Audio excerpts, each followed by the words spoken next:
अस्सलामुअलैकुम। आफाक फारूक की नए प्रोग्राम के साथ आपके सामने हूँ। 3 बड़ी खबरें हैं, बेसिकली तो 2 हैं, मगर एक जो है 2 खबरें जो हैं वो रिलेट करती हैं, तो मैं उन्हें एक ही काउंट करूँगा। कि पहली खबर तो ये है कि नून में लगता है शीन पैदा हो गई है और ज़राए कहने वाले इंतहाई मुसद्दिक़ा हैं, मगर जो कहा गया उसे right away within hour Nawaz Sharif ने बाकायदा बयान जारी करके डिनाई किया, मगर कोई यकीन नहीं करेगा। एक उससे बात करेंगे और दूसरे ये तकर्रुरी या एक्सटेंशन उसके हवाले से वो मफरूज़ों पर है, लॉजिक पर है, इंफॉर्मेशन कोई नहीं है और कुछ तजर्बे की बुनियाद पर है। और तीसरा तो यकीनन आपको पता है कि सैलाब की संगीन तरीन सूरत हाल सामने आ गई है, मगर ब्यूरोक्रेसी के लिए, सियासतदानों के लिए बड़ी खुशखबरी है कि $500 मिलियन इंटरनेशनल कम्युनिटी ने पहला ऐलान किया है कि अब लूट मार होगी, खा लिया जाएगा। अगर ना ये रिवायत ना होती तो हम इन हालात को पहुँचते ही क्यों कि रहमत, बारान रहमत जिसे हमने खुद रहमत बनाया और बर्बादी के दरवाजे खोले कि ये पानी ही हमारी टोटल इकॉनमी को कहीं से कहीं पहुंचा सकता था अगर हम इसे मैनेज कर सकते। मगर बार बार इन प्रोग्रामों में कहा जाता है कि जब तक हम ये तस्लीम नहीं करेंगे कि हम बद इंतज़ाम हैं, नाअहल हैं, हमें इंतज़ाम करना ही नहीं आता, चलाना ही नहीं आता, हम उसकी बेसिक को समझते ही नहीं हैं। और ये खौफ पहले दिन भी मौजूद था जब ये मुल्क, ये रियासत वजूद में आई और वो दुरुस्त साबित हुआ और ये मामला तेज़ी से और ख़राब हो रहे हैं। चौथा यकीनन खान साहब हैं, उनकी नाअहली, उनकी जो ज़मानत हो गई है। ये सबसे पहले तो मैं कहूँ, मैंने अब केस को स्टडी किया है, बहुत से लॉयर से बात की है कि ये बकवास बुलशिट केस है, खान साहब को तंग करने के लिए है, उनके बयानियों को कमज़ोर करने के लिए है और खान साहब को लगाम डालने के लिए है। और हमारे जैसी रियासतें, पाकिस्तान जैसी रियासतें इस काम की मास्टर है, तो इस केस से तो बरी हो जाएंगे। और दिखाना है, कहने वाले कहते हैं कि कराची की फतह जो NA 245 में है, आमिर लियाकत की सीट पे, और इस केस से भी निकल जाएंगे, एक आध केस से और निकल जाएंगे। दिखाना है कि देखें हम तो न्यूट्रल हैं और जीत रहे हैं तो जीत रहे हैं, कहीं सज़ा हो रही है तो हो रही है, बरी हो रहे हैं तो हो रही है, हमारा कोई लेना देना नहीं है। मगर इसी में कहीं गड़बड़ हो जाएगी, क्योंकि ये फ़ैसला हो चुका है। जो लोग ज़राए बताते हैं और रिवायात भी बताती हैं कि आसमान की बुलंदियां छू लें खान साहब, मकबूलियत के सारे ग्राफ तोड़ डालें, मगर अगला इलेक्शन या अगला नंबर खान साहब का नहीं है। वल्लाह आलम बिस्सवाब। पहले बात करते हैं कि नून में शीन का पैदा होना या यू टर्न या बैड कॉप गुड कॉप, जो इस पार्टी की एक सिंबॉलिक वो है। सुहेल वड़ाइच से सब वाकिफ़ हैं।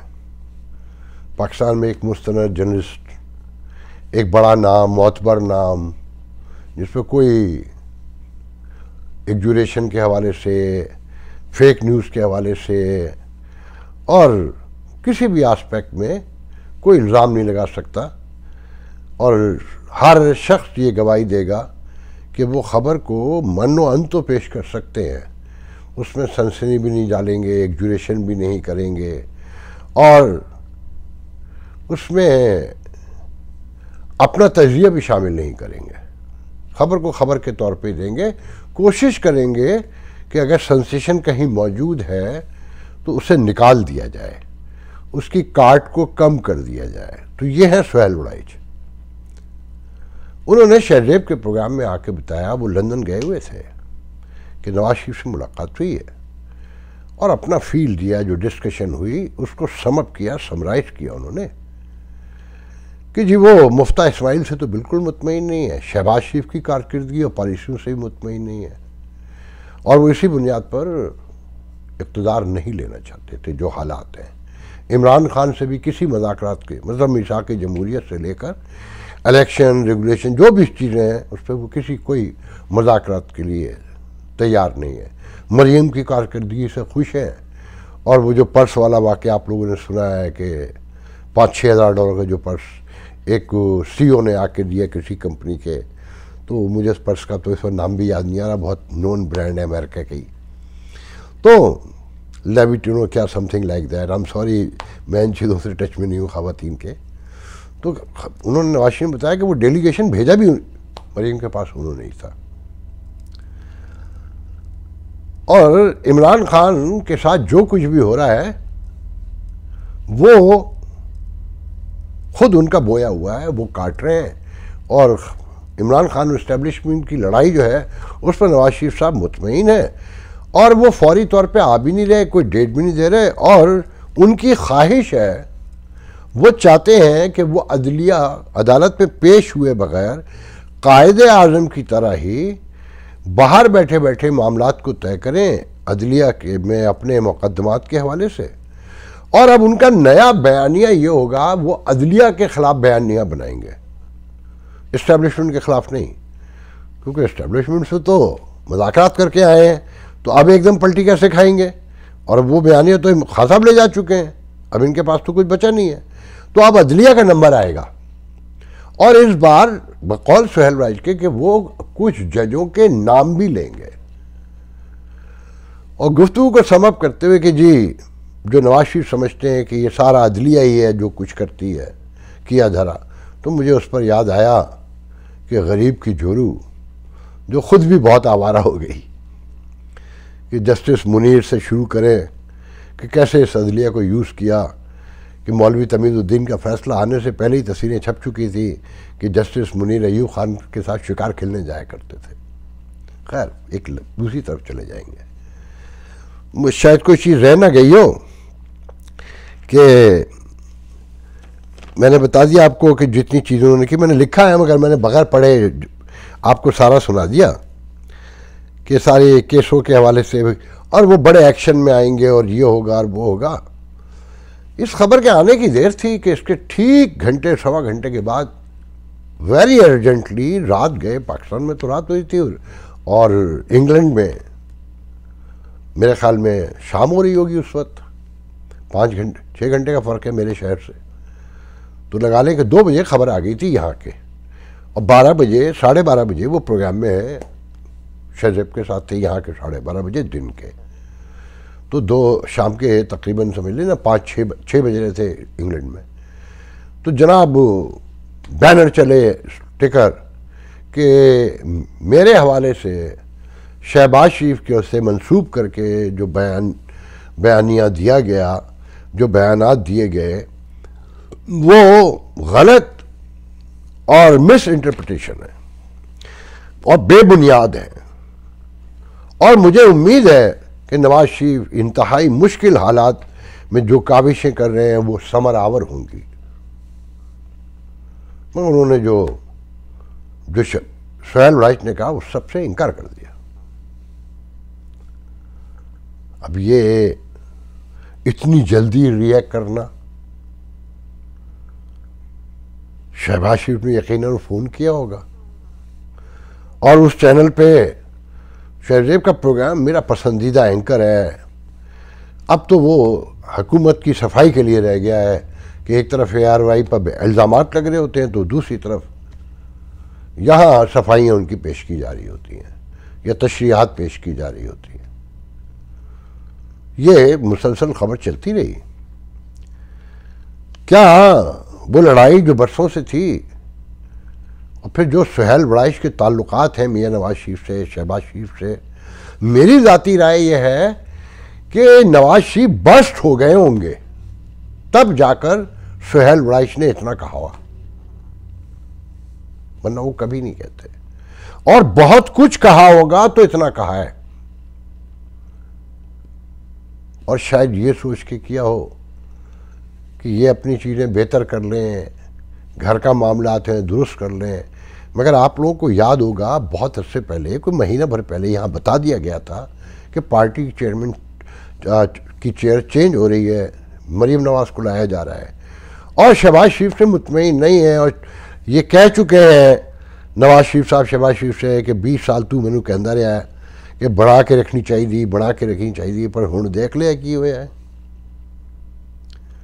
तो सुहेल ने भी यही कहा कि वो इसीलिए हुकूमत नहीं ले रहे थे, एस्टेब्लिशमेंट से नहीं, मदाखलत करके ली ना, इसका मतलब हुआ। तो मेरे नज़दीक बहुत बड़ी खबर है कुछ, और ये भी हो सकता है कल ये कहा जाए कि ये बैड कॉप जो गुड कॉप ये खेलते हैं, मगर मुझे पता है कि ये लड़ाई बड़ी होती जा रही है। मगर साथ में ये भी कह दूं कि मरीम नवाज़ में भी वो एबिलिटी और कैपेबिलिटी, और जहाँ से भी देखिए मुझे वो सलाहियत नहीं नज़र आती कि वो पार्टी चला सकती हैं। अच्छा, फिर इसकी सपोर्ट में कि नवाज शरीफ साहब ने ऐसा कहा होगा, आबिद शेर अली जो 8 माह तकरीबन साल से लंदन में ही है, शायद आ गए हैं, अब मुझे यकीन नहीं है कि आ गए हैं, मगर प्रेस कॉन्फ्रेंस हो सकता है लंदन से की, मुझे नहीं मालूम, क्योंकि इलेक्शन भी होने जा रहा। तो उन्होंने कहा कि अगर हुकूमत ने पॉलिसियाँ न बदली, आवाम को रिलीफ ना मिला बिजली के लिए, तो लोग परेशान हो गए ना, तो हम अपनी पार्टी की हुकूमत के खिलाफ एहतजाज करेंगे।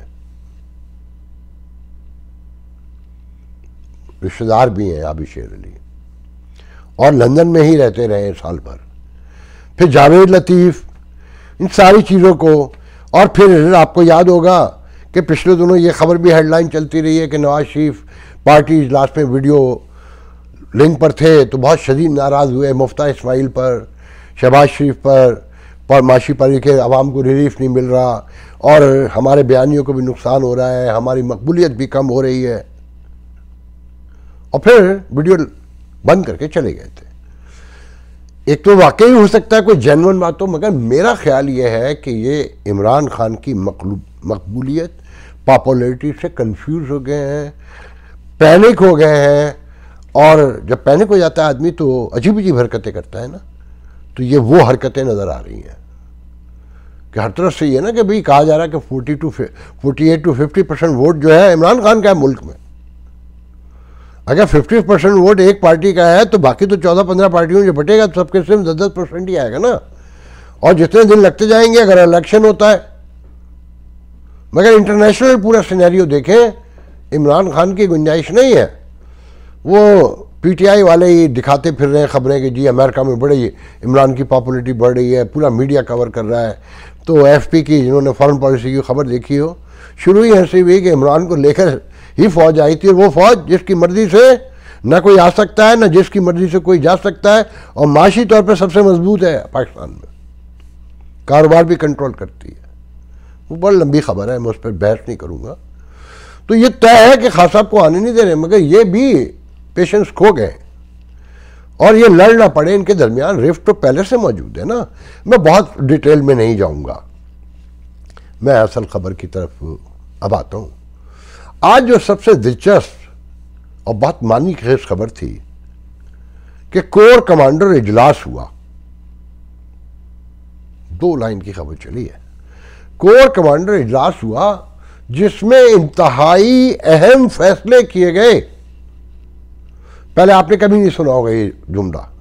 जो जर्नलिज्म को समझते हैं, या जो लफ्ज़ों की वर्ड्स की डेप्थ को समझते हैं, उसकी अदायगी को समझते हैं, और उसकी गहराई और गहराई को समझते हैं, और उसकी फ्रेज करने को, उस कंस्ट्रक्शन को समझते हैं, उनके लिए ये बड़ी खबर थी कि इंतहाई अहम फैसले किए गए।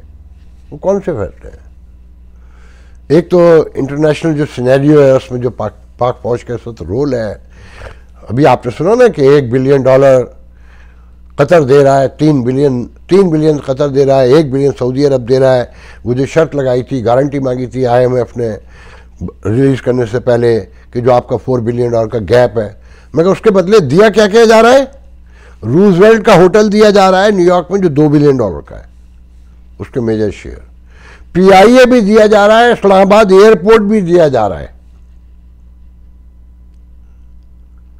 मगर ये सब कुछ किसकी मर्जी से हो रहा है ये आप लोग देख लें, और सबको पता है कि ये मुल्क किसके कहने पे चलते हैं।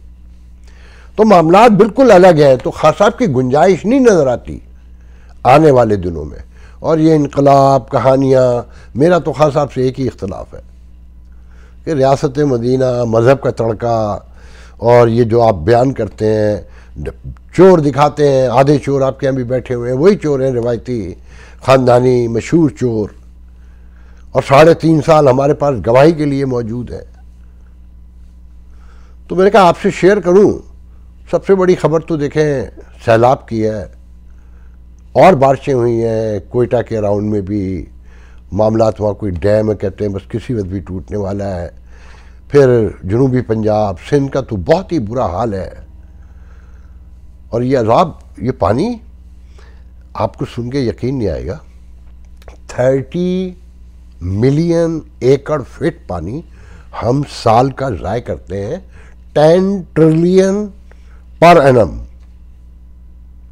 30 मिलियन पर एकड़ फुट, और 10 पर एनम। इसकी वर्थ पता है कितनी है? $21 बिलियन साल का पानी हम ड्रेन करके समंदर में फेंक देते हैं, क्योंकि हम इंतजाम चला ही नहीं सकते। हमने कभी सोचा ही नहीं कि डैम छोटे छोटे भी बनते हैं। और करप्शन, मैं करप्शन पे भी 1 मिनट लूंगा अभी। और इस $21 बिलियन के पानी से पता है कितनी इकॉनमी बड़ी हो सकती है?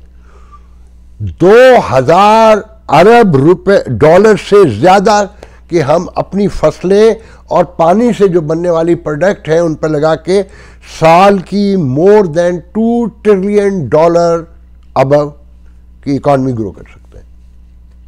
मगर हम इसे हर साल पानी में फेंकते हैं, समंदर में फेंक देते हैं, ज़ाय करते हैं। हमारे लोगों के पास पीने को पानी नहीं है। वो एहसान इकबाल कहता है कि हमारे यहाँ उतनी ही करप्शन है जितनी दूसरी कौमों में है, और करप्शन से कौमें बर्बाद नहीं होती और मुल्क बर्बाद नहीं होते। झूठ बोलता है ये आदमी, आई एम सॉरी, ये पढ़ा लिखा आदमी झूठ बोलता है। मुझे 36 साल हो गए इस मुल्क में, मैंने कभी फील भी नहीं किया कि किसी इदारे में किसी ने मेरी तरफ इस तरह ऐसे देखा हो कि जैसे कुछ मांग रहा है। पुलिस वाले से लेकर मोटर व्हीकल से लेकर जिंदगी के हर शोबे में, हाँ यहाँ पर भी करप्शन होती है। वो काम जो आपकी सलाहियत से बाहर हो और गैर कानूनी हो, उसके लिए लोग पैसे लेते हैं, सुना है मैंने। मगर जब वो पकड़े जाते हैं तो 200 साल की सजाएं होती हैं। और ये मुसलसल आदमी, तीसरी बार उसके मुंह से सुना है कि ये फरमाते हैं कि जी करप्शन से माशरे तबाह नहीं होते। आपका 14 ग्रेड का SHO अरबों रुपए का मालिक होता है, कोई समाज सोच सकता है? मैं इस पर बहुत लंबी तकरीर कर सकता हूँ, मगर मैं करना नहीं चाहता। आप लोग देखें। बस मैं तो कहूँगा कि अपने लोगों की मदद कीजिए, इस वक्त जितनी कर सकते हैं, जो कर सकते हैं उनके लिए। इंसानी जान की बड़ी अहमियत है। और ओवरसीज़ पाकिस्तानियों से आप ज़्यादा तवक्को ना करें कि ये दुनिया की सबसे अमीर पार्टी चला रहे हैं इस वक्त, तहरीक इंसाफ, जो पानी की तरह पैसा बहा रही है। आप वो कहते हैं कि सिंधी लड़की ने, मैंने तो नहीं सुना अभी तक कि थर से बैठ के कहा है कि हम डूब जाएं, मर जाएं, मगर वोट खान को देंगे। वो खान जो देखने नहीं गया, पूछने नहीं गया किसी के पास। वो सैलाबों में, हरीपुर में बारिश में जलसा कर रहा था और कहता है पानी आए, सैलाब आए, कुछ भी आए, मेरा जलसा होगा। वो पूछने नहीं गया किसी को। मगर एक फिनोमेना है वो, इस वक्त एक फैशन है। बहरहाल आज के लिए इतना बहुत है। इंशाल्लाह आपसे कल गुफ्तगू होगी। अल्लाह हाफिज़।